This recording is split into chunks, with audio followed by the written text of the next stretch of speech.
50K Ready, welcome back. A co-host in the house tonight. And I have to say, this co-host is one of those people that when I met her, I realized that there's savages walking amongst us that aren't these big, maybe YouTube stars or maybe in the front of the public. But I am so excited to bring you to at least my followers. I'm sure on the West Coast, you are a very, very big deal. But on the East Coast, I'm going to spread some love tonight. Emily Keeney, welcome to 50K Ready.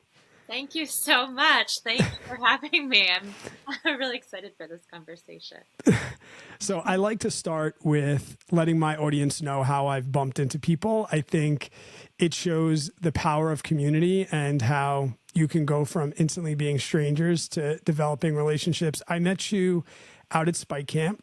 Yeah. And I have to say, so we spoke earlier on in the day, and you were just one of those people that was just smiling the whole time, and we got to talking. And I have to say that, like, Taylor the whole day was like, oh, you have to find Emily. You have to bump into Emily. She's so great. She's up in the front. She's pushing the front. And with all due respect, I got to say, I never thought you were in the front because of how much fun you looked like you were having. you, for somebody that was crushing laps up Pisgah, you should have looked like you were hurting a little bit more. And now it's all starting to come together. Like, that wasn't that difficult for you. I'm really curious. We didn't get to talk. How did you find out about Spike Camp, and how did you end up there? Yeah. So I had just seen it on Instagram. So I'm sure Taylor, he had posted it. So I had seen it in probably like the couple months beforehand. And I remember thinking like, oh, this would be a really great thing for me to do, because I had been doing all the vert last year, and that was relatively normal for me at the time. And it just sounded like, this is an event that's right up my alley. There's not enough of things like this, going up and down the same hill. I did that all of December. So it felt exciting. And then that weekend, I thought that I had some conflicting plans. And then like that put me in somewhere else, and actually in Washington. And then the rest of my plans kind of shifted and changed to where I was going to be coming out to Eugene to visit a friend, and then heading somewhere else from there. So it just worked, and I decided to go out by myself, which was terrifying because I'm one of those people who's like I need a friend to walk into a restaurant with. Like, I will wait outside until they get there instead of like going in by myself, because I'm just really like socially anxious sometimes. And so the thought of like going just by myself, and I was like, I know there's some people from Bend, and I know Taylor, and there'll be some people I'm sure that I know, but not really. And so I just, from the moment I arrived, it was like, oh, hey, like, I know you, I recognize you. And even everyone I didn't know, everyone was so welcoming and so excited to be there. And it was stupendous. I can say this now in hindsight. We had no idea what we were doing. We had talked about Spike Camp last year, and it didn't happen because a storm came through like the week before, and the guys from Recovery Strong were really pushing Taylor to do it again. Let's do it again. And his birthday was that weekend. Not a ton of people know he's kind of humble like that. And I think we were finally, maybe in like November or early December, we were saying to ourselves, well, we're going to come out for your birthday anyway. So we can either make this public or not. And then we really, he's the type of guy, like, he's so old school and traditional. Like, we had to twist his arm to have some fun. And when we saw the weather was going to be perfect, it was just... And for a guy like me out here in the East, I didn't know anybody. So like, it was just so awesome to be a part of. And I'm so new to the community and so new to ultra running that it was like just such a breath of fresh air. And I'm so glad. I said to him the other day, I hope he does it again. And, I hope that it grows and we can bring even more. Like, everybody was in a good mood. Like, it was really, really awesome to like, I mean, I've been to group runs and I've been to events and things like that, but it was just, for me, it was like, just like really special. It was awesome. Yeah, I mean, whether Taylor thinks he's going to or not, it is happening next year because I think there's an awful lot of us planning to be there. So I really hope he shows up for his event next year. No, we're gonna make it, and he's always thinking about going bigger too. So we're gonna try and make it. You know, we put it out there. Should we do like more of an ultra? And pretty much everyone said just keep it the same.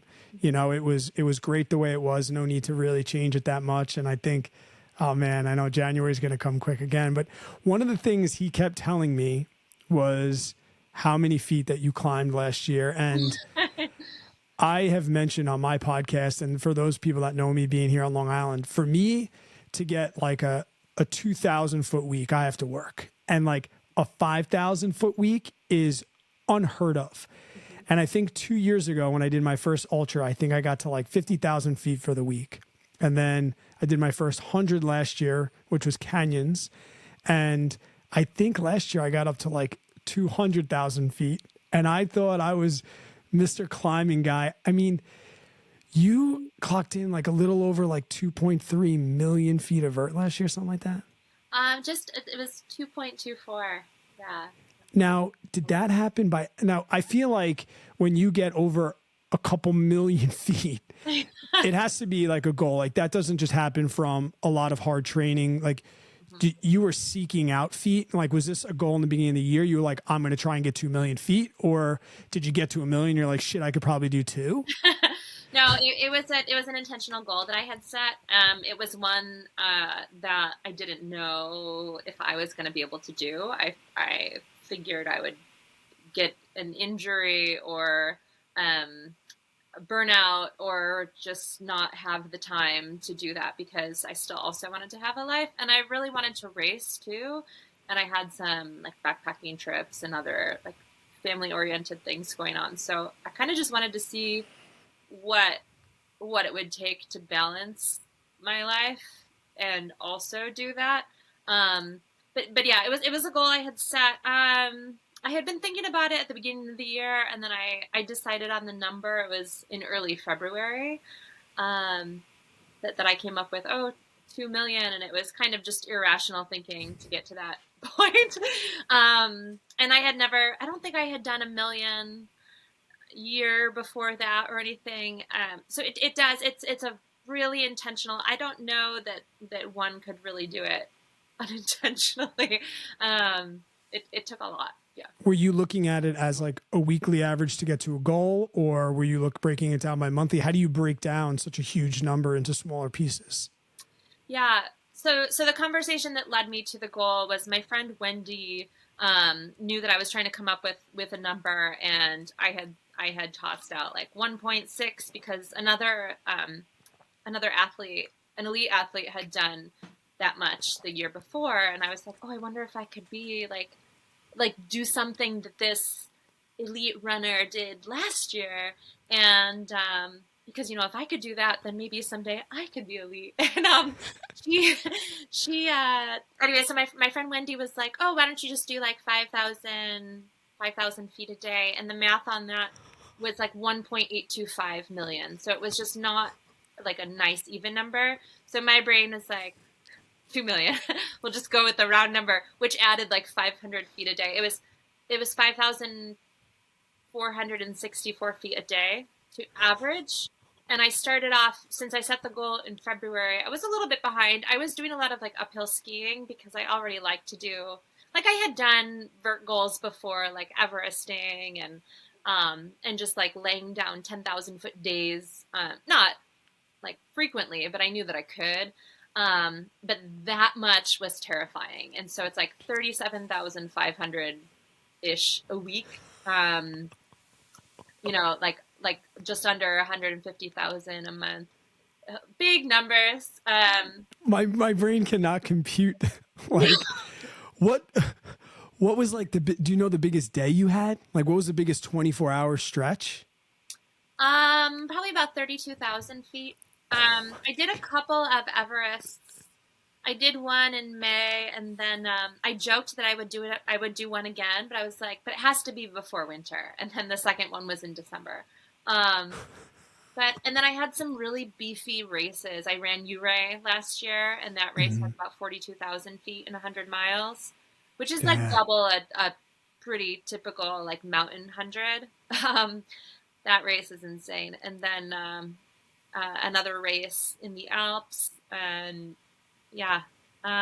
So you definitely incorporated some races. I was going to say, like, how much of that was local in Bend? Like, are you just up and down Bachelor all the time, or were you traveling a bunch? Yeah, in the beginning of the year, I spent a lot of time the first few months on just the uphill ski route at Mount Bachelor. So skinning up and down, I would do like 10 to 14,000 at a time, and then um, I did have like a set of hills in Bend here that were, I got good at efficiency. So Mhm. we have, some mountains where the climb is 5,000 feet, but it's not necessarily the most efficient.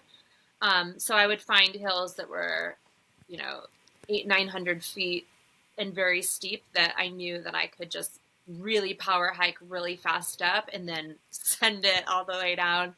And I would just repeat those, which sounds stupid, but honestly, like I kept going back to like every day when you're doing a goal that lasts a whole entire year, every day can't be spectacular. I'm not going to be traveling and climbing huge mountains every day. Some of the days are going to be boring. And I think that goes for any really long term goal. So Mhm. that was more of a discipline thing. And I would just get out there and be like, you know what, this is my hill today. I'm just going to do repeats until I hit whatever arbitrary goal that I set for myself and get it done because Yeah. I'll feel better that, I hit that number and even go a little further and get more ahead of schedule.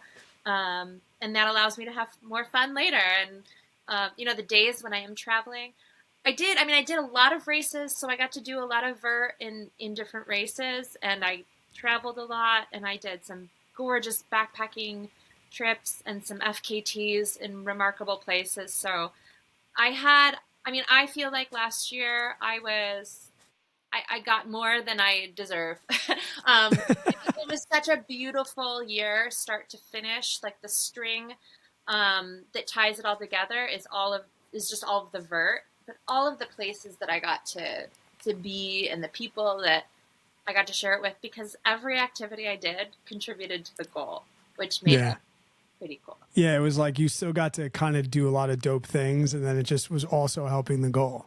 Yeah. Because, I mean, you mentioned FKTs. You don't have some. You have a metric shit ton, and that's an interesting. I think on your Instagram it says like 30 something, 32 FKTs. What's the difference between? Because I know a lot of people go for the FKT route, and I know a lot of people love to race, and you love to do both. What's the difference between, say, putting an A race on the calendar and putting an FKT? Do you, for a serious FKT like attempt? Are you treating that almost like an A race, or are you using them as long training days with your like? What's more important to you? So honest answer, I'm treating them as preparation for races Okay. or motivation to do a long run because Okay. I I struggle to just do long training runs over like 17 miles. I love long races, 100 miles, 200 miles, long routes, huge days, but just I don't know, something about like, oh, I have to go do a 25-mile run today. I'm more likely to break it into two separate runs. But so sometimes an FKT is just a convenient way to like, get that in there. It's a little more motivating. But, you know, I think most of my FKTs haven't had a ton of advanced planning. Right. A lot of them, so for perspective, a lot of them have taken place in places that I'm very, very familiar with. So most of the ones here in Oregon, I know those routes like the back of my hand, even the Yeah. ones that are off trail. Um, some of, I mean, I can set my sights on one and then be like, I'm going to go do that in 5 days. And I will just immediately buckle down and get all of the data and read all of the previous FKT reports and join the Facebook group for that area and read all the current conditions and look at other people's tracks and, and do just cram all the research in. But I think I generally keep myself and my body kind of conditioned to jump into a lot of those things and do them pretty well whenever I Mhm. want to, which is, um, if you want to be like an athlete who's the best of the best, um, usually you kind of narrow your focus quite a bit and pick like a couple of races to really focus on. Um, I am so at peace with maybe not ever reaching that level because it means that I get to do all of the things that I want. And frankly, life is so short, and I am like, I don't feel old, but I every year that goes by, I have this sense that time is passing faster and faster. And so Mhm. I don't care. I will just cram in as much as I can for No, better and and for worse. you are the definition of like adventure. I mean, we've been planning to record this since Spice Camp, but you're here, you're there, and it's like it's actually it's fun to watch. Like the other day, you were like, "Oh, I'm going to go skydiving," and then I didn't realize that like when I say I'm going skydiving, I'm going to the local spot. You know, I'm going up 10,000 feet. I'm doing tandem jumps. You were like, "Nah, let's throw on a pair of speed lands and dive out of this plane." And I'm like, holy, she's a next level skydiver too. It's like just one thing after another. And it is so true. You're almost like you're using your fitness just to stay ready to do a bunch of awesome things. And then it turns out you're really, really good at racing too. Thank you. What's the longest FKT you have? Um, Roughly. yeah, I have the long. So there's the two that are about the same length, but they're very, very different. And I actually forgot all about this other one recently, but the High Sierra Trail, which I just did last fall. It's 70, around like 72, 70, yeah, about 72 miles.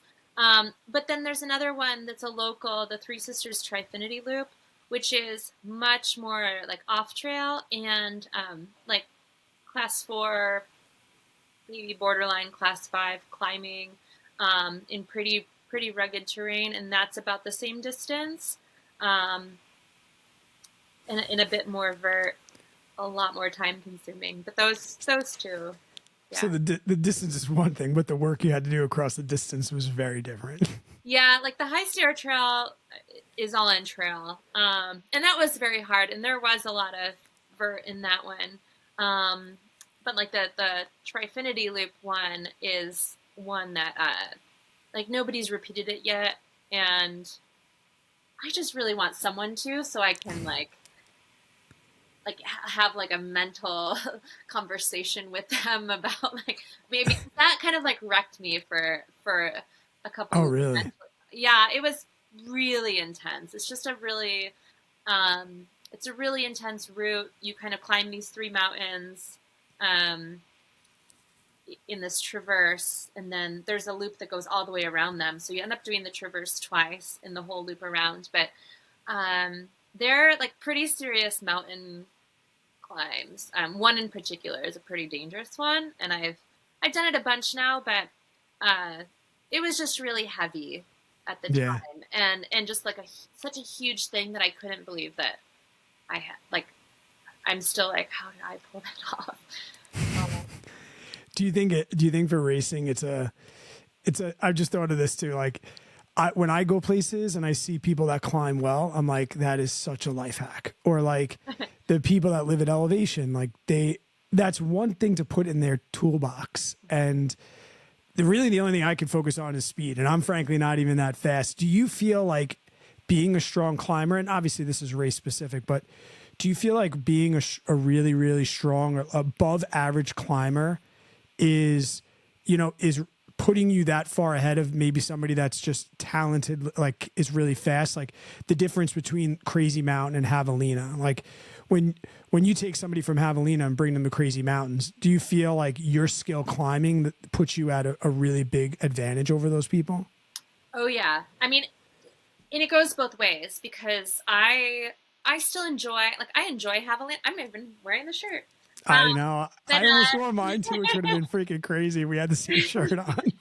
but, you know, javelina or like Black Canyon. I love that race.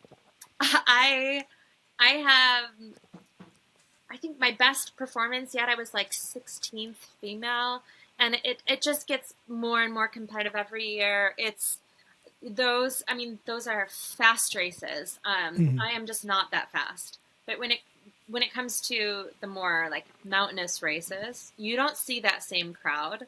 And for sure, yeah, exactly what you said.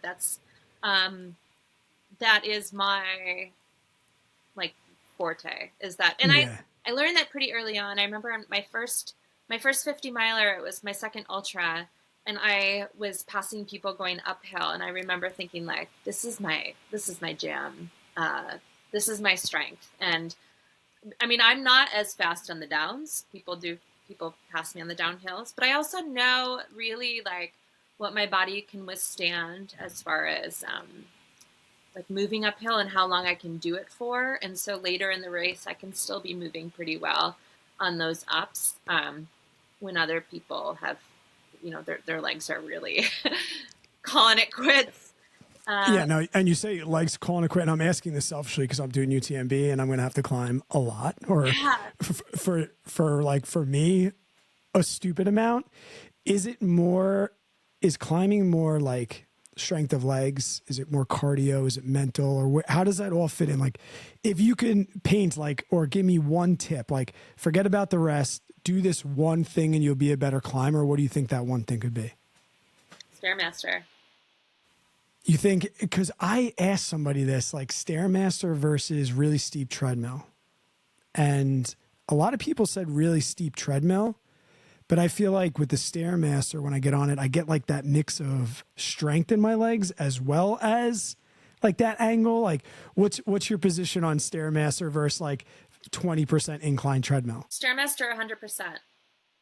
Like without a doubt. I did some Stairmaster last year as part of the vert, because there were days that like it was family ski day, and so I would wake up at 6 a.m., hit the gym, and knock out like 4,000 feet in an hour and 15 minutes. So and I know that the TMB, I ran it over 3 days a couple years ago. A treadmill, there is no trail that is so smooth like a treadmill. You are Right. stepping up onto things, onto rocks. Of course, it's not even, right? So like you're stepping up onto things that are irregular. But I think you can mimic that so much better on the Stairmaster than on a treadmill. And then on a Stairmaster too, like when I go on it, I don't just like walk, right? And it's all about posture. Like you don't want to be one of those people kind of like hunched over and leaning on it, because then you're not getting the full benefit of the Stairmaster and using your whole body in your legs if you're leaning. But like taking like outside steps and then like inside, like wide, narrow, and then also like I would do side stepping, like French stepping. Facing each direction, which I think really helped just the different muscles on different sides of your legs, like you use outside. And I would be outside last year. I thought to myself many times, like, wow, I'm so glad I do the Stairmaster, because it would mimic some of the really steep uphill that I'd be doing. Yes.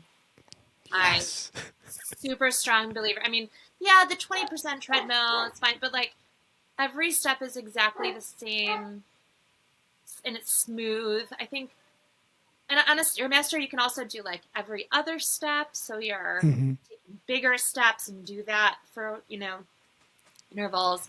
I just think that more closely resembles what So you if I had a little mom and pop gym literally across the street from me and it was $10 a month, you think that's a worthy investment between now and UTMB? Yeah. All right. Emily made me do it. Yeah. I'm in. No, because exactly what you said makes sense to me, but then it's also hard like to argue against the treadmill.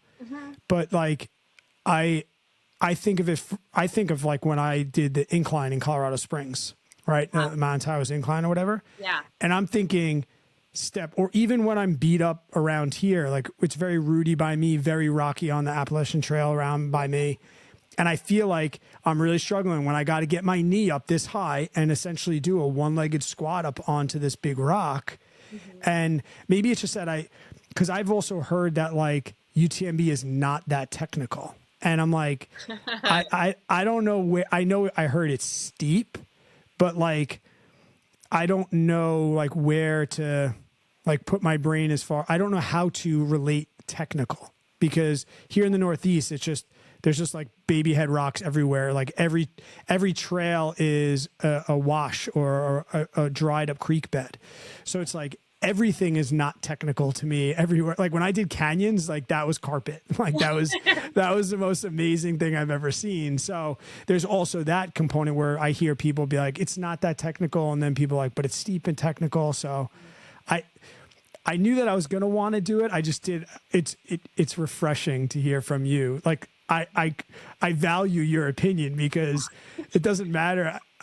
It's either the girl that did 2.3 million feet or like the guy that's done a bunch of ultras that's really super opinionated because he's on the internet. So thanks for that free coaching consulting. Yes. No, I'm so excited for you to do that. And I think, I know East Coast because I used to live up in the Adirondacks. So yeah, like what you know is technical is very technical. I think to say that UTMB isn't technical would be a mistake, because certainly there's time when it goes through towns. So there's times when you're running on the sidewalk or the road, but there are certainly places where it's pretty technical, and then there's times when it will feel really technical. And whether it is or it isn't, it's just that's your mindset. But I think that what you're talking about, like stepping up onto rocks and roots, like when you're on a treadmill and you put on a steep incline, you're not taking like high steps up. Yeah, your feet can come this far off the ground. You could pretty much just, Yeah. Right. And I mean, both are machines, so they're both kind of like prodding you forward. But I just think that the Stairmaster also a lot better. Like you can, strengthening your glutes. You can really practice like squeezing and, I don't know. You're going to see me on the treadmill. I'm going to be giving you credit on Instagram every time I'm on the treadmill. Every time you're on the Stairmaster. Every time I'm on the Stairmaster. What would Emily make me do?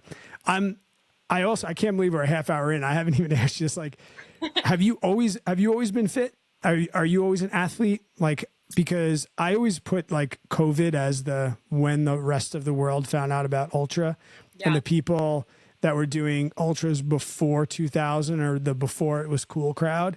And your first one was 2019, right before COVID, or at least that's what I stalked the crap out of your ultra sign up, which is I almost want to just link your ultra sign up because it's that good.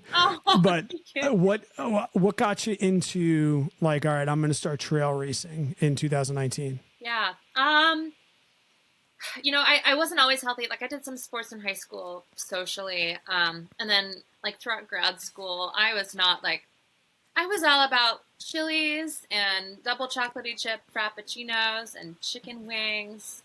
I mean, I lived in Buffalo, so I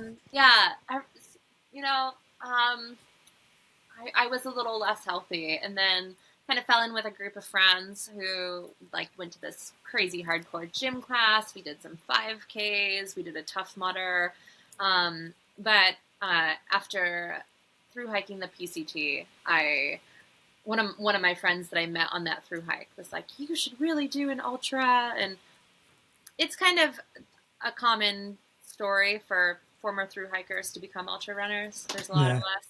And I just think that's, you get to spend so much time outside, and you want to mimic that as much as you can. And so ultra running, sure. Yeah. I'm training all the time. So it was my friend Ella who just encouraged me to run an ultra. And then, it's like, oh my God, this is more than a marathon. I never thought I was capable of that. And you just become empowered and you start to think like, well, I mean, if you didn't hate it, then you tend to be like, well, I wonder what else I'm capable of. And then you learn that there's these longer and longer distances. And Yes. How so you did Javelina that first year. Did you choose Javelina before that first 50 miler and use that 50 miler as a tune up? Or did you do that July 50 miler and then say, I think I want to do Javelina as well? That's a good question. I I can't remember. I It was long enough ago that maybe Javelina wasn't sold out yet.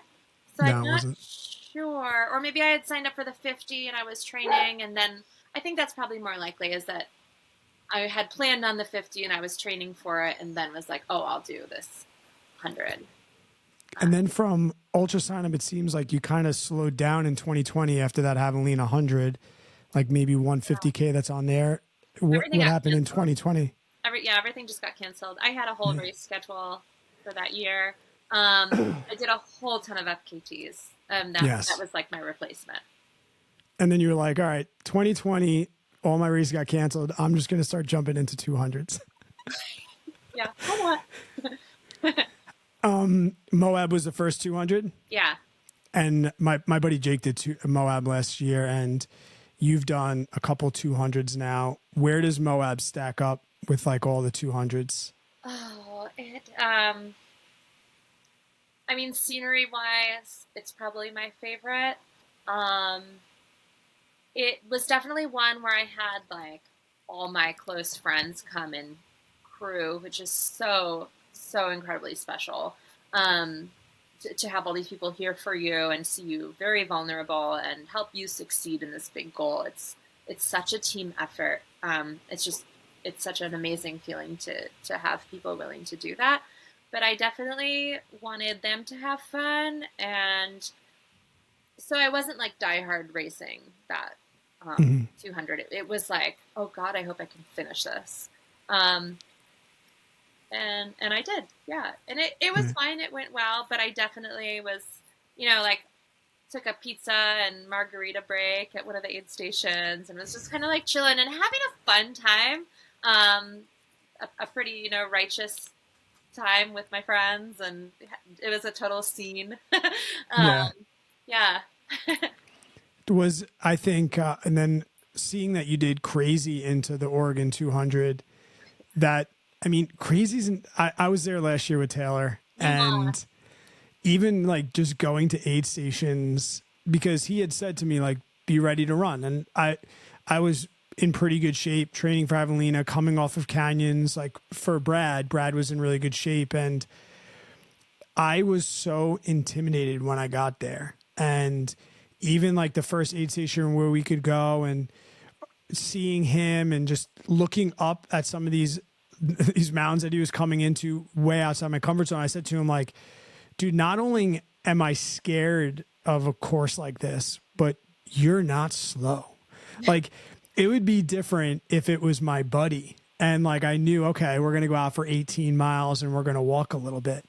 But like, I was genuinely scared that he was going to have to drop me and leave me in the middle of the wilderness, because I also knew that he had a he had a time goal. Like he wanted to break 24 hours too. So like, it wasn't even one of those where he could kind of slow down and we could kind of have an adventure. He was a man on a mission. So I ended up I just crewed. I was like, dude, I can't risk this. But the thought of like doing that and then doing pretty much a month later, a 200, like that volume is just insane to me. How do you even plan for that? Like, how is 100 a tune-up race? 100 like that. Yeah. And this is where, like, I mean, we can go down the rabbit hole of like people who do hundreds most weekends of the year. I mean, there are those people out there, and they're not necessarily, I mean, they're not like at the front of the pack, right? Because they're just finishing them and then on to the next. And so that kind of thing is to me like absolutely nuts. But yeah, like you wouldn't, like, there's not a coach out there who would say, oh, yeah, going into this race 1 month before, do half that distance. It's just not really a traditional way that we think about training. But I think part of it is just I can't hold myself back um, from doing these things. And then part of it is just knowing also my body and what my recovery typically feels like, and knowing that, okay, like I will have a hard, like if I come off a 100 and then I'm going into a 200, um, you know, a recovery that's fairly active, but it is definitely like very low intensity, but I'm moving all the way through. Mhm. And then, I mean, for a 200, going into that, it's such a different pace than than 100 or any other distance. I mean, even these days, hundreds, people are really pushing the pace pretty Mhm. impressively. Um, and 200s is a different beast completely. That's not so intense. Yeah, Um, you think your background with through hiking definitely helped with that? Like just going, not, I say going slower, but you know what I mean? Like yeah. not feeling like you have to be running the whole time. I feel like I talk to so many new ultra runners that are moving up in distance and going even from 50K to 50 miler to 100 mile. They realize, wow, yeah, in a 50K, we might be running the whole time, right? Most likely. And for a 50 miler, most of us, after some training, could probably run that. But Yeah. that when you start to realize like there is walking is inevitable, Hmm. even if you think about it, for people that are super fit and super fast, that can be a mind fuck. Like they're not ready for walking. Yeah, and you have to train walking too because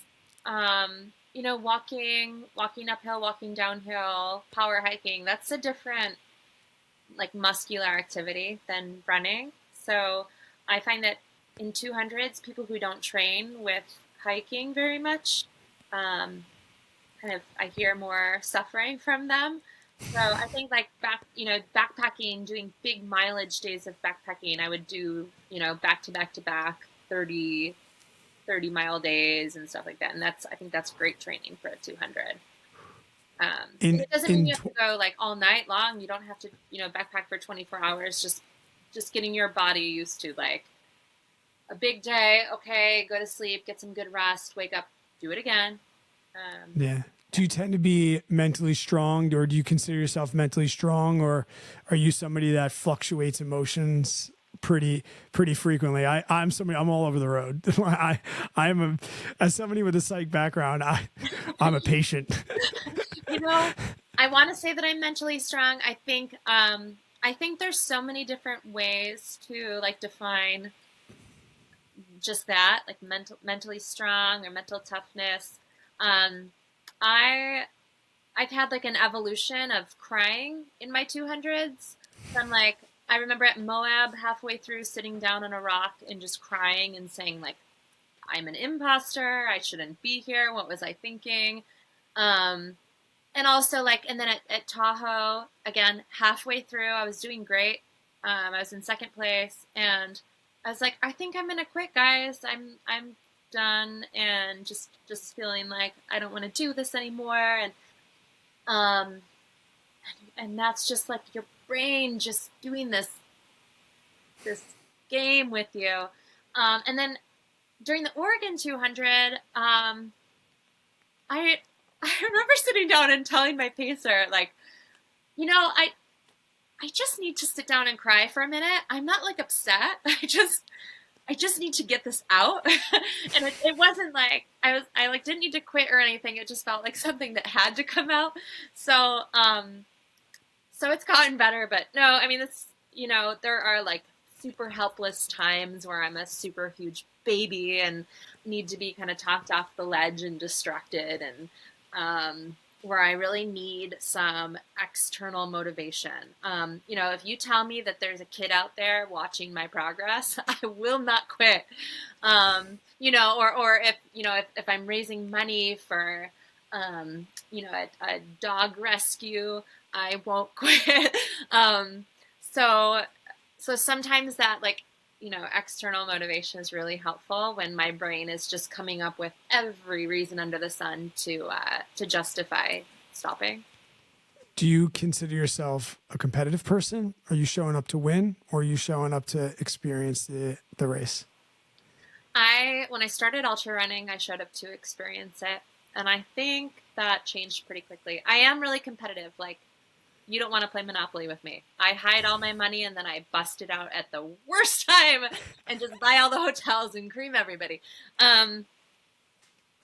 Yeah. I I'm pretty competitive. I mean, I'm competitive with myself.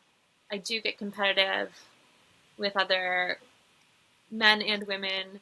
Um, Like you mentioned in Tahoe, you were in second place. Like, did were you pushing for first? Were you trying to hold on a podium? Like, what's the mindset when you find yourself in second place, like that far into a race? yeah.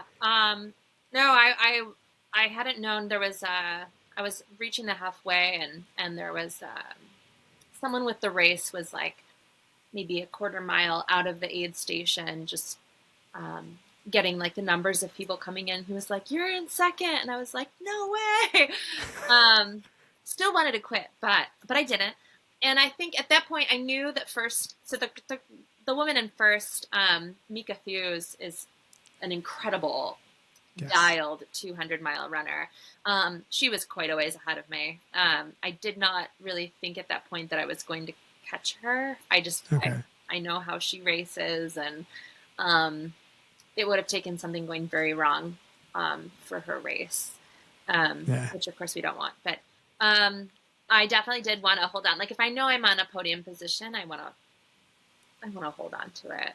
And I will like tell my pacer, like, okay, we're in it now. Like let's try to keep this. And like I said, I am new to the ultra scene. I'm very competitive, and not in like a way that is mean or detrimental, but like in Haviland, I had a pretty tough fourth loop into my fifth loop, and my pacer knows I'm competitive, and he was like, let's just go out there and let's just pass one person, because he kind of knew that once I started to not feed on the weak, but I tend to get motivated by the struggles of others. I don't know if I'm allowed to say that. Yes, but in the race, that is the mind. It's like you're, that's the last 9 miles after we that last jackass, we ran like 9-minute pace in for me, which is crazy. And I think I passed almost 40 people on that last 9 miles. And at first Jake was like, let's pass one person. And then we started getting to a groove, and I hadn't ran in hours. And he's like, hey, let's run for 15 minutes. Let's run for a mile. But then like, as soon as we were like, all right, that was a good push, let's reset, let's take a sip of water, let's eat, we could see one more person. And I was like, I can't walk now.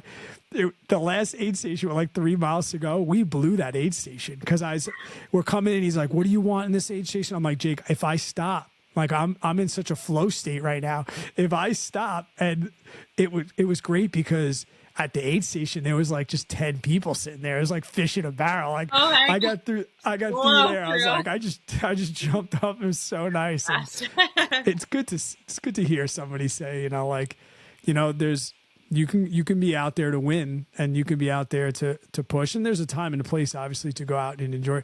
UTMB, I'm going to be going out to enjoy myself, and I'm not frankly a guy that's ever going to win anything besides maybe like the local Shamrock 5K around the block for me. But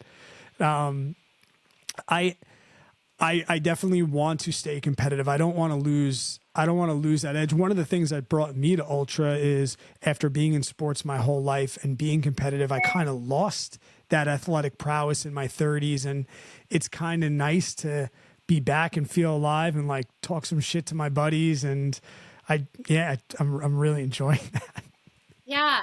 The competition, you take it with other things too. Like, in just a sense of like empowerment and your sense of I don't know what the word is, like just the sense of what you're capable of. And so being competitive like helps to push that. The last race that I did, there was just a group of really strong women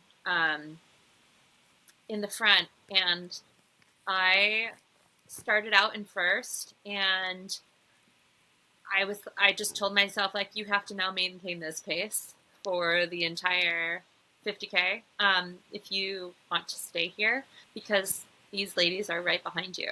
And I knew, I mean, I had done a little bit of like looking on Ultra Sign Up, and so I had an idea that it was they were very strong, and so yeah, I was competing with them, but also in another race, it could be very different. Like I could see any of them having, come out in front of me. And so it's like they were pushing me. So I'm so grateful for that, because without them being there, there's little out and backs to aid stations and stuff like that. So I had an idea of where they were and how close behind. So it wasn't like, oh man, they suck, I'm just going to blow them out of the water. It was Right. like, I better keep moving because they're really strong and they're right back there and I only have this much of a lead, Um, and The it, competition brings out the best in you. yeah, yeah. And not every race is like that, some races are really humbling. And some races are just like, I just want to finish this. I'm here, for the experience. So yeah, those races where you can be competitive, that's also pretty fun. You've kind of put 200s on the back burner for a couple years. No, does like the monster tickle your fancy? Like knowing you now and like hearing all these things, I'm kind of actually surprised you didn't throw down on that. Yeah, so last fall I started a 200 in Europe. Um, it just wasn't the race for me, and not meaning like I was having a bad race. I mean, I was mentally having a bad race, but I didn't love the race itself. And being in such a special, beautiful place and being pretty miserable wasn't really how I wanted to do it. So I ended up dropping that, around, I want to say 75 miles or so into it. And then I pivoted 2 days later. There was a 100-mile stage race starting from the same town that I dropped. And so I joined into that race. So I kind of made, my own epic ultra distance, whatever. And and then I remember being like, oh man, like I just dropped my first 200. Does that mean that I don't have it anymore? Oh man. That's like not. I worried about that a little bit, but that's just like very not true. It's bound to happen. The more you race, the more you run, you're gonna. And it was a very deliberate decision too. Like I didn't have to drop. I just literally was in tears because of how like miserable I was during the race, Right. and so I decided that I didn't have to stay in that position. Right. But I am on the wait list for the Mammoth 200 this year. So How far down on you? so they're just waiting for permits to be approved, and so any day now I'm thinking. I mean, I've been on that wait. It's just a wait list, because they're not accepting anybody All right. into the race. That But that looks awesome. I'm a YouTube watcher, so I've seen that, and I yeah, saw that video that Sally made with it, and there's a lot of big shots going out to that race. He's very well liked. So yeah, it's yeah, I love that area, and it seems kind of irresistible to do the first time. I have my very good friend Sean is also putting together a near 300 miler on the eastern kind of slopes of the Sierra. That's it's a one way, from all Mono right. Lake to Bishop, and he's going to be putting it on hopefully 2026. But this year we're doing like the fat ass Okay. version of that. So in June, like 25 miles a day. To that's the Sierra solstice. It's called. Isn't it crazy how these things are just like how it like people joke obviously that 200 is the new 100, but like that shit's like literally becoming true.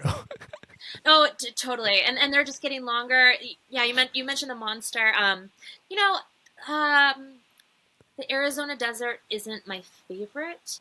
Right. Not to say that I would never do that or Cocodona. I would probably redo like Moab or the Oregon 200 before anything else. But Really. I will be down. Honestly, the monster was just outside my budget. Okay. But there's just too many things that I want to do, and I have to like I have Of to set course. boundaries at some point. I don't like to spend money on races that I don't have. So, um, Yeah, how do you do so that?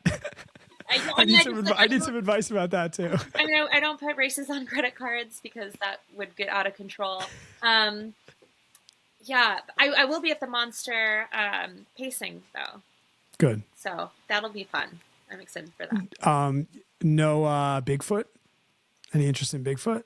For some reason, that just hasn't lit my fire. Some people love it, and I haven't put it out of the realm of possibility, but we'll see. I've spoken to a couple. I've had people on the podcast that have done it, and I haven't really heard anything good about it.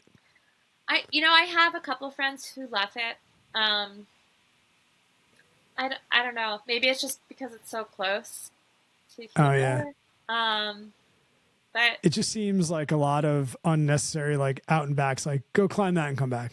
All right, go climb that and come back. Go climb that and come back.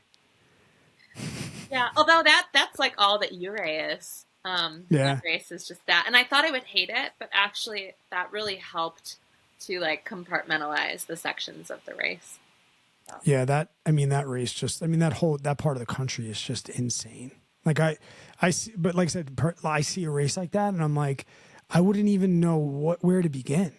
yeah, And like that's kind of another beautiful thing I love about ultras. Like I can have 200s, but I'm still terrified. Like that's what people ask me, like, oh, you did hundreds, you can do 200s next year. So I'm like, until I'm not terrified. hmm Like even Taylor's like, I'll get you into crazy, man. I'm like, yeah, after going last year, I was like, I really want to do it. And he's like, I'll get you in.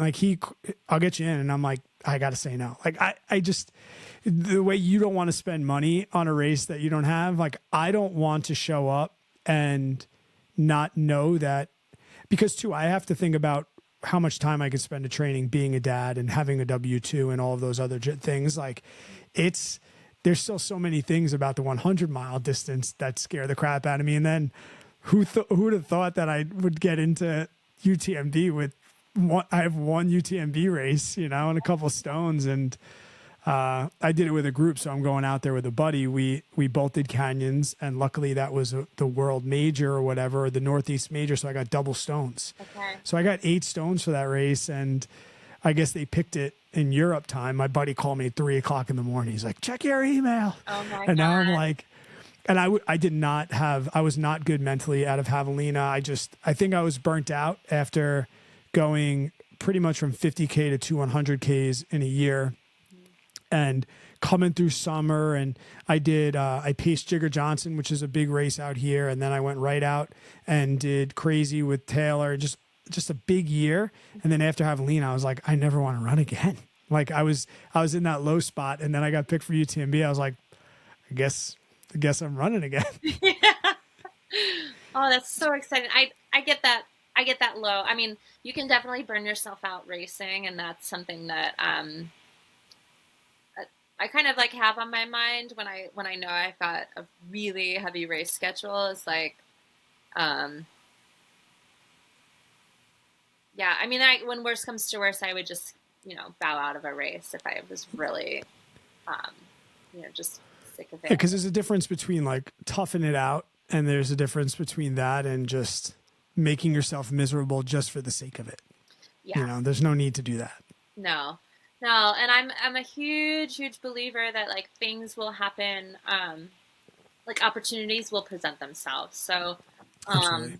like when I left the 200, when I dropped out of the 200 miler in Switzerland, and then there was just this glorious opportunity. I had 2 friends also running this other race, and it just turned out to be the best decision I could have ever made. And then even going into this year, I didn't have a goal, and I was feeling a little bit lost. Like I just did this huge year where literally every day had its own purpose.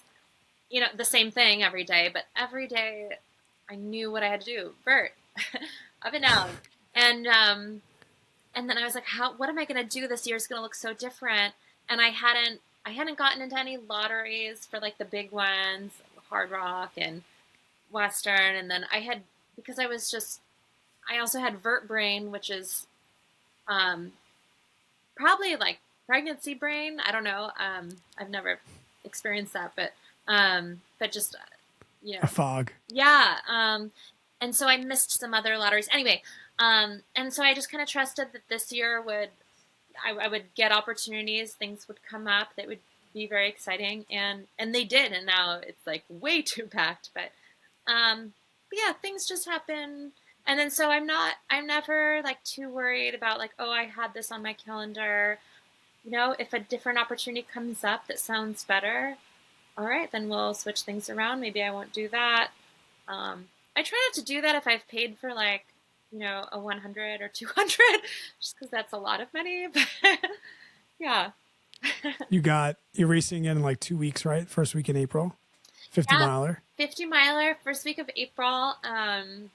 That's a race. I won it last time I ran it, and so I'm hoping to. There's some strong women running it this year, so um, I'll still have like some podium goals, but I also have. I think it's really important to have goals that are not relative to the other people running, because Right. you could get a bunch of elite women running that race and I could just be creamed, but I can still perform well like relative to myself, right? So Mhm.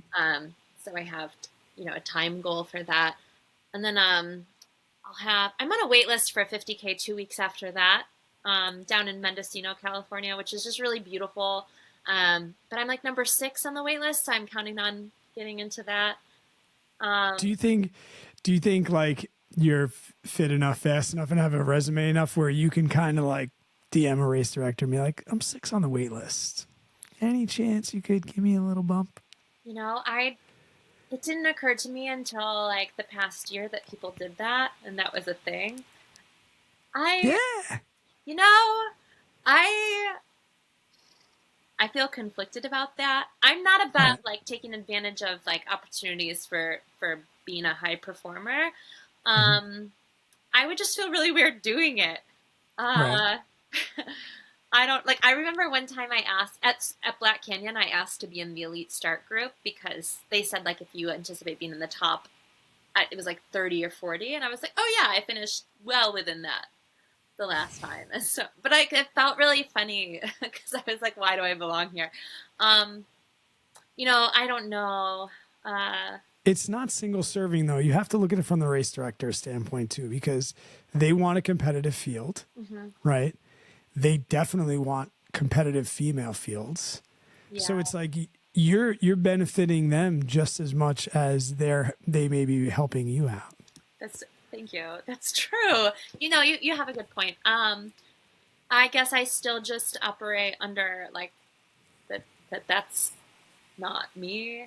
Like I just even think about like Spike Camp. Like if you were on the wait list, right? And then Taylor was like, yo, we got this girl on the wait list and she's gonna push an insane amount of loops. Like we kind of gotta let her in just to see what's gonna happen. Like that's a no-brainer. And like I'm sorry to the person that was like only gonna go out there and try and do 3 or 4 loops. Like I'm not taking anything away from that athlete, but there is it's fun to see people do stuff, especially for somebody like me that can't even like I crawled to 10 loops and you were just every time up and down. Hey, Uh, you hey. know, it was just the most. I mean, I do that stuff for fun though. Like, there's not many opportunities to go up and down and up and. I mean, it's like a backyard, except instead of doing just a flat loop, you're doing laps of the hill, and that, um, like sick in the head a little. Um, I was just having so fun, and I was so like elated to meet so many cool people and from many different backgrounds, different groups of people, kind of all smushed here together. Um, it was cool to see Cam because I've chatted with him a bunch about other stuff before, and um, in the back of I'm like, I have this like secret dream that I'm gonna manifest it out loud right now. I've never said it out loud, but like I I'm want. gonna make this a reel, so make it good. Okay, I really, I want to be able to go for a run with him, like do like here in the Three Sisters, because that's, um, he kind of inspired me to get out there in the first place. But then I want him to like teach me how to shoot the crossbow. So, like, I think that's the coolest thing when I'm out in the wilderness and then out of nowhere, like a hunter just steps onto the trail from like being off in the middle of nowhere with a crossbow. I'm like, what? That's so cool. Badass. Um, Yeah. anyway, uh, I feel the same way. it's super cool.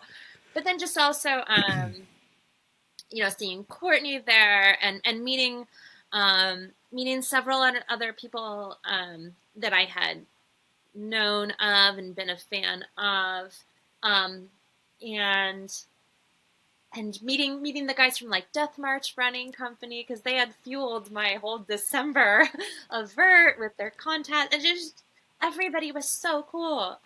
Yeah. I I I was just so happy to be there. Yeah. It's gonna be fun. It's gonna be maybe we'll probably have to keep it a little quieter though, because or we need a couple people to say it was shit, because the last thing we need is 1,000 people showing up to this. Yeah, that's true. It might have to be like a registration thing, and like it could like with a limit of the number of people, right?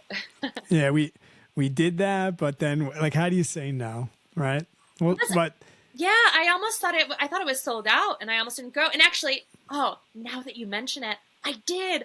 Oh, when you said about you could just email the race director and ask if you can. did you email me? Are you on I my email emailed list? Taylor. I sent Taylor a DM, and I was like, I'm not sure if it's sold out. Is there any way that I can still do it? And he was like, oh no, it's not sold out. You can just show up. So Because if you did that, then he definitely texted me. So now I'll find when he messaged me, and I was like, oh, look at you trying to slide past the wait list. I guess I did. I did, but yeah, guilty. What is so you said you have a packed year. What are, off the top of your head, a couple of things? Because like I said, I'm a fanboy now. Like I gotta see what you're doing. I gotta watch. Besides the 50 mile that you're gonna smoke, and then you're gonna do that. Then you're gonna go pace, and then what does summer look like into fall? Yeah, I have. In May, I'm going to Romania to run the Transylvania 100K. That is with a couple of my girlfriends who live back east, up in the Adirondacks. So, super excited. Oh, no, one is from the Adirondacks, and then one, that's my best friend, and then one from Colorado. And so we're all going to go. It's going to be so great. And then I am planning. Then I'm pacing you. No, we're all running it. We let's see. Race wise, I am signed up for the Never Summer Double. However, that is the only race that's right now. Like I've paid for it. However, I'm planning a gigantic route. I'm hoping to get it to make it an FKT. It's kind of I'm in discussion with some of the people on FKT about establishing an FKT or one that okay. So my original idea was the Oregon PCT, but with all of the volcanoes. So Mount Hood, Mount Jefferson, Three Sisters, up all the way down to Mount McLaughlin. So climbing all of those via the PCT. But kind of the feedback that I got was just they wanted to kind of keep the PCT its own thing. Right. So I kind of went into like grant writing mode. Like, okay, we're gonna really like dial this route in and make it like a very desirable with all this rationale and this like meaningful, unique thing. So pretty much all the Oregon volcanoes is an open course. So it's like 15 of them. I kind of came up with a rationale of why those 15 go together. But like as a through run climb. And yeah. And when are you doing that? So probably July. It really depends on the snowpack. Okay. I mean, I have the Never Summer races. Also, a friend's wedding that I'd rather not miss. But so timing is a little tricky. And then also like the first couple climbs, Mount Hood and Mount Jefferson specifically, you really want snow. They really are quite awful. Okay. When there's not snow. and but you don't want any snow like on, below a certain elevation. Certainly not the PCT, which would be probably the primary trail. But there's having it be an open course really like allows you to be really creative with shortcuts, of which there are plenty. And so planning that. So I'm planning to do this with my friend Alex, who I've done some really big things with before. And yeah, it's I've done Hood to Coast a few times, so I've only driven to the top of Mount Hood. yeah. It's really big. And I think like I it to me it means a lot because I mean I am a former thru hiker, but really I'm a runner, and then I fell in love with climbing mountains that were climbable as part of a run. So some of them get pretty technical, and for this particular long effort, we're looking at doing it supported and with like ropes and a couple of partners for the harder ones. Just because I think when I have a lot of miles under my legs and I'm tired, it won't be the safest thing. Not that it ever is. Some of these Oregon volcanoes are really like poor rock quality, and I think a lot. You lose me at ropes. Yeah. Well, I mean, I usually don't use them, so which is like, if I gotta strap a helmet to my pack, fins out. Yeah. I'll wait for you down here. A few of these will involve that, but it's a thing that kind of excites me, and I think having done so many runs and FKTs in Oregon, it really ties up. Oregon is so unique because all of the volcanoes, all of the major mountains kind of line up in this straight line from north to south down the middle of the state. And from like the center of the state, you can see pretty much, you can like look left and right and see the whole lineup. It's a really unique geological situation. If they paid their teachers, I'd live there. It's one of my favorite. That between Oregon and Utah, it would be tough, but nobody pays their teachers like they pay New York teachers. So what do they pay? What do they pay in California? For me, it's California. Don't tell anybody, because people in Oregon are actually kind of mean to Californians. I think because a lot of them move here and the prices get driven up. But God, I love it. There. Yeah, no. Anywhere in the mountains, that's where I'll retire to the mountains. I thought my whole life I was a beach bum, and then I got into this stuff, and heck knows I never need to go to the beach ever again. And every summer I take my family to a different place, and that place is the mountains. We went to Crazies. I brought the whole family. We stayed out there for 2 weeks and did Yellowstone, and we did all Montana with my little 6-year-old and 4-year-old in tow, and Colorado the year before that. Oregon when we did Hood to Coast, I brought the whole family out for that. So my kids love the mountains, and when we come out for Never Summer, we're getting an RV and we're coming for 2 weeks, and just gonna drive around and camp wherever we can pull over. And I got a 7 and a 5-year-old, and they're just going to figure it out, and their feet will be dirty for a couple of days, and that'll be all right. That is the best. I mean, having kids like learn,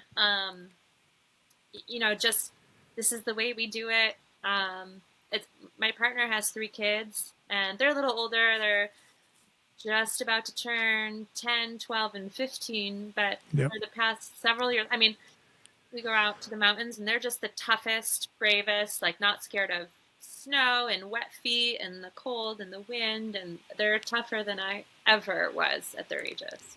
Yeah. So that's amazing to be doing that.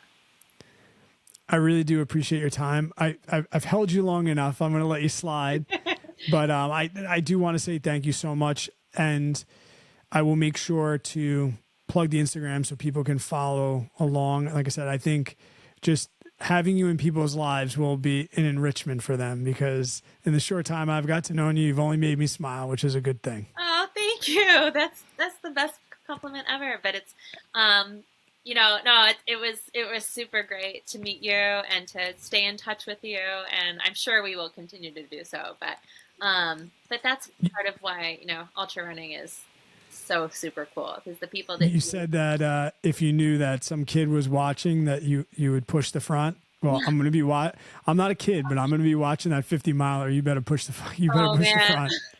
all right, I will. It's on. If not, I'm gonna be busting your chops.